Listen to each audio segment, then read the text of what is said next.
Kung ang Bohol ay may man-made forest, meron din tayong makikita maganda at nakakamanghang man-made forest sa Tagum City, Davao del Norte, kung saan tinawag nila itong langob sa mga lokal o kuweba.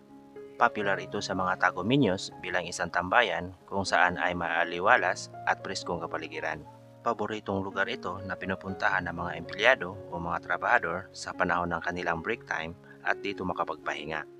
At sa mga magbarkada, mga magpamilya na dito mag-relax sa ilalim ng kalikasan or kakahuyan.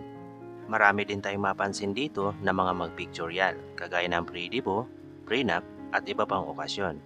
Kasi kung titignan natin sa mga larawan, nagmistulang painting lang itong man-made forest. Naging lover's lane din ito sa mga magsing-irog na madalas ito pinupuntahan para umukit ng isang magandang alaala. Pangmasang lugar din ito kasi walang bayad, na pwedeng magduyan sa ilalim ng kakahuyan, pwede rin magpiknik kasama ang buong pamilya. Para naman sa gumawa nitong kuweba o man-made forest, personally gusto ko magpasalamat kasi nakakatulong ito sa inang kalikasan at komportableng pakiramdam sa mga pumupunta dito. At nakadagdag attraction din ito sa Tagum City, particular na sa ecotourism. At ang man-made forest na ito ay ating matagpuan sa Timog Highway, Tagum City, Davao del Norte. Sa mga magpiknik naman dito, friendly reminders lang po, be responsible sa ating mga waste at mga basura. Leave no trace at clean as you go. So maraming salamat po sa inyong panunood. Mabuhay Tagum City!